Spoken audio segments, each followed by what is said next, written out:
तो जेनेटिक्स को पढ़ने से पहले आपको उसकी टर्मिनोलॉजी के बारे में पढ़ना होगा। टर्मिनोलॉजी मीन्स उसमें जो मोस्टली यूज़ होती टर्म्स यूज़ होते हैं, उन टर्म्स के बारे में आपको पता करना है, जिससे कि आप आगे जब स्टडी करेंगे तो उन टर्म्स को आप समझ सकेंगे, उनकी मीनिंग क्या है, वो क्या कहने चाहते हैं। इसलिए तो चलिए हम लोग आगे शुरू करते हैं, टर्म्स के बारे में देखते हैं क्या क्या टर्म्स जेनेटिक्स पे यूज़ होते हैं यहाँ पर।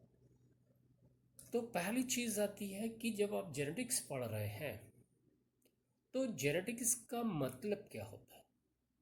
जेनेटिक्स का तात्पर्य होता है कि study of heredity and variations. Genetics को हम लोग बोलते हैं अनुवांशिकी।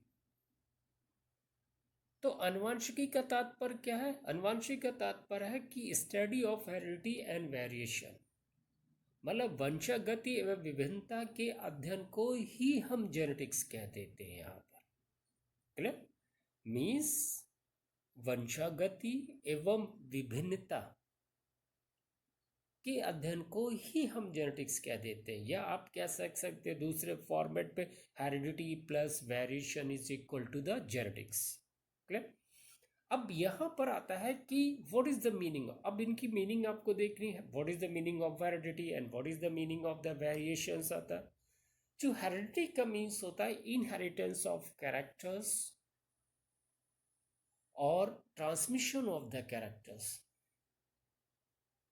मीन्स कहने का मीन्स है लक्षणों की वंशागति या लक्षणों का स्थानांतरण होने की ही प्रक्रिया को ही वंशागति या हेरिडिटी कह देते हैं यहाँ पर। मतलब आपने देखा होगा जितने भी ऑफ स्प्रिंग है वो क्या होते हैं, अपने पेरेंट्स से बिल्कुल मिलते जुलते हुए। अगर कुत्ता होगा तो उस कुत्ते का पिल्ला जो होगा वो अपने पेरेंट से समान होगा, या ह्यूमन बींग्स होगा तो उसका जो चाइल्ड होगा वो अपने पेरेंट के बिल्कुल समान होगा।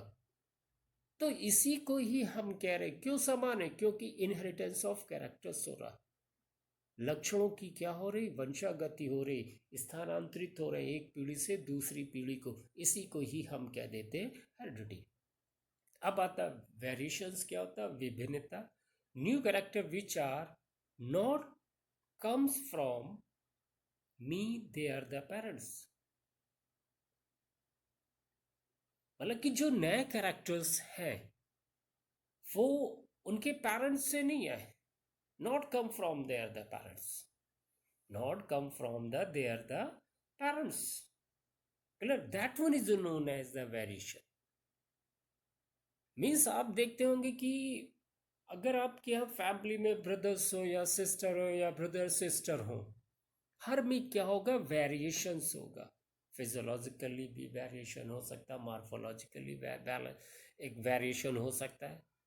तो इसी को ही हम वेरिएशन कहते हैं। मतलब आइडेंटिकल ट्विंस को छोड़कर कोई भी समान नहीं होता, सब में क्या होगा? वेरिएशन होगा, विभिन्नता होगी। इसीलिए हम कहते हैं study of heredity and variation is the known as the genetics. जो टर्म है जेनेटिक्स है, that one is given by, इसको सर्वप्रथम दिया था, किसने दिया था? विलियम बैटिसन ने दिया था बेटा। मतलब जो अनुवांशिकी शब्द है, इस अनुवांशिकी शब्द का जो सर्वप्रथम प्रयोग किया गया था, वो प्रयोग किया था किसने किया था? विलियम बैटिसन ने किया था। क्लियर? मेंडल नहीं है यहाँ पे, नॉट यूजिंग द। मेंडल को तो हम लोग कह देते फादर ऑफ जेनेटिक्स कह देते, यहाँ पर फादर ऑफ जेनेटिक्स कह देते हैं यहाँ पर, क्योंकि जो इनहेरिटेंस का जो बेसिक कॉन्सेप्ट था, उस बेसिक कॉन्सेप्ट को देने वाले थे कौन? किसने दिया था? ग्रेगर जॉन मेंडल ने दिया था। इसलिए उनको बोलते हैं फादर ऑफ जेनेटिक्स कहते हैं यहाँ पर। अब जेनेटिक्स टर्मिनोलॉजी पे हम लोग चलते हैं। बहुत ज़्यादा यूज़ होता है, जैसे वर्ड होता है यूज़ आपका आगे होगा, जीन होगा। जीन है क्या? What is the gene? Gene is the functional unit of the inheritance. मतलब कि एक जो वंशागति हो रही है लक्षणों की, उसकी जो एक क्रियात्मक इकाई है, वो कौन है? क्रियात्मक इकाई जीन है। मतलब इस जीन की सहायता से वो ट्रांसफर हो रहा है। इस जीन में है वो characters, they are the transfer from one generation to the another generation. या फिर हम कह सकते हैं कि array of the nucleotide, array का मीन्स क्या हुआ, ग्रुप में है, मतलब न्यूक्लियोटाइड का एक ग्रुप है भाई। जीन किससे बने हुए, न्यूक्लियोटाइड से बने हुए, उनका जो ग्रुप है वो ट्रांसफर कर रहा है यहाँ पर, और this term is given by the Johansson. ठीक, और इसी जीन्स को कहा था, मेंडल ने क्या कहा था, फैक्टर, कुछ कारक रिस्पॉन्सिबल होते हैं लक्षणों के लिए। मेंडल के समय जीन नहीं गया था, मेंडल ने जो कैरेक्टर ट्रांसफर हो रहे हैं उसके लिए उत्तरदायी थे, उन्होंने बोला था फैक्टर, बोला था यूजिंग द टर्म फैक्टर, उन्होंने फैक्टर टर्म्स को यूज किया था। अब आता है एलील्स, आता है बेटा next one correct terminology. Allele का मीन्स होता है alternative form of the genes and there the pair is known as the allelomorph, मतलब जीन्स के दो रूप हो गए। जैसे हाइट है तो हाइट के जो जीन्स है उसके दो रूप हो गए, टाल एंड डाफ हो गया, शेप का हो गया राउंड एंड रिंकल्ड हो गया यहाँ पर। और जब ये पेयर फॉर्म पे होते हैं, इन पेयर फॉर्म को कह देते हैं हम क्या, एलिलोमॉर्फ कह देते हैं यहाँ पर। अब यहाँ पर नेक्स्ट वन आता है जेनेटिक टर्मिनोलॉजी में होमोजाइगस। होमोजाइगस का मतलब होता है जब किसी में भी सेम टाइप एलील हो। Same type means both are the dominant और या रिसेसिव, कैपिटल टी हो और या स्मॉल टी हो, मतलब कि कोई भी इंडिविजुअल होगा वो with two identical alleles of a genes, मतलब दो आइडेंटिकल एलील्स होंगे, किसके, जीन्स के होंगे, चाहे कैपिटल टी हो या स्मॉल टी हो, तो उसको हम कह देते हैं, क्या कहते हैं, होमोजाइगस कहते हैं।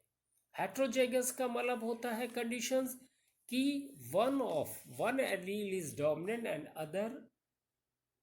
Other allele is recessive.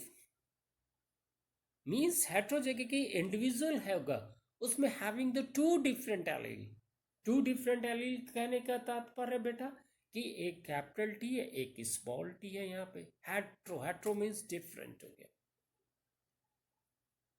मतलब सेम टाइप के नहीं है एलील, वहां पे डिफरेंट टाइप के एलील है, यहाँ पे two different alleles of a genes हो गए, एक कैपिटल टी होगा एक स्मॉल टी होगा। तो जब इस तरह की कंडीशंस होती है तो इस तरह की कंडीशंस को हम लोग क्या बोलते हैं, हाइब्रिड बोलते हैं यहाँ पर। हाइब्रिड का मीन्स होता है संकर कहते हैं यहाँ पर, मतलब mixture of the two contrasting character, mixture है दो कंट्रास्ट विरोधी लक्षणों का, एक कैपिटल टी एक small T, capital T dominant है और स्मॉल टी क्या है, रिसेसिव कैरेक्टर है यहाँ पर। तो इस कंडीशंस को हम लोग बोलते हैं हेट्रोजाइगस कंडीशंस कहते हैं। अब यहाँ पर देखिए कि जैसे कि ये आपको एक फिगर दिख रहा है यहाँ पर दो क्रोमोसोम है, तो जो रेड पोजीशंस पे आपको दिखाई दे रहे हैं यहाँ पर, ये रेड इनकी ये क्या सेम टाइप है, एक ही तरह के साथ में है, यहाँ पर लगे हुए हैं, एलील है, दोनों एक ही कैरेक्टर्स के हैं, यहाँ पर डोमिनेंट होंगे या फिर रिसेसिव टाइप को, तो इसको होमोजाइगस कहती है। अब यहाँ पर अगर आप देखेंगे हेट्रोजाइगस में देखेंगे तो एक रेड होगा एक ग्रीन लगा हुआ, तो इस कंडीशंस को हम कहते हैं heterozygous, both are the different, दोनों डिफरेंट कंडीशंस पे आ रही हैं, तो इसको हम कहते हैं हेट्रोजाइगस कंडीशंस कहते हैं। फिनोटिपिक क्या होता है, physical appearance of the trait, physical appearance of the trait है कि जो ट्रेट है उसका एक फिजिकल अपीयरेंस हो रहा है। ठीक, physical appearance means external expression या identification of individual called the phenotype, कि दूर से आप किसी को देखते हैं या कोई भी एनिमल अगर हाथी लाइक हो उसका शेप दिखता तो आप क्या कहते हैं, ये हाथी है। या आपको कोई मित्र है वो जा रहा है आप उसके पीछे, तो आप पीछे से देख के कहते हैं यार ये उसकी तरह लग रहा, बिल्कुल प्रभात की तरह लग रहा है या शमी की तरह दिख रहा है हमको, तो आप उस तरह से कहते हैं। फिजिकल अपीयरेंस है, जैसे टाल प्लांट है तो लंबा है, तो वो जो लंबा है वो उसका फिनोटाइप है, या फ्लावर रेड है या येलो है या ग्रीन है या ऑरेंज, जो कोई भी कलर होगा, तो वो कलर उसका फिनोटाइप है यहाँ पर। क्योंकि जो फिनोटाइप होता है वो genotype plus environment equal to the phenotype. Clear? मतलब कि phenotype of individual not only, ठीक है, depend on the genotype, but also किस पे डिपेंड है? On the environment. मीन्स कि जो फिनोटाइप वो जीनोटाइप प्लस इन्वायरमेंट दोनों पे यहाँ पे डिपेंड करके फॉर्मेट करता है, किसको देता है? ये फिनोटाइप कैरेक्टर आता है जो दिखता है अपीयरेंस में, आपको समझ में आ रहा है यहाँ पर, ठीक है। जो ऑब्जर्वेबल मॉर्फोलॉजिकल अपीयरेंस है उसी को ही तो आपने फिनोटाइप कह दिया। जीनोटाइप क्या होता है? कि जो genetic makeup of the individual है। Genetic makeup of the individual कहने का कंडीशंस बेटा क्या होता है? कि जो उसमें कैरेक्टर, किसके कारण कैरेक्टर अराइज हुए यहाँ पे, किसके कारण, मीन्स कह सकते कि जेनेटिक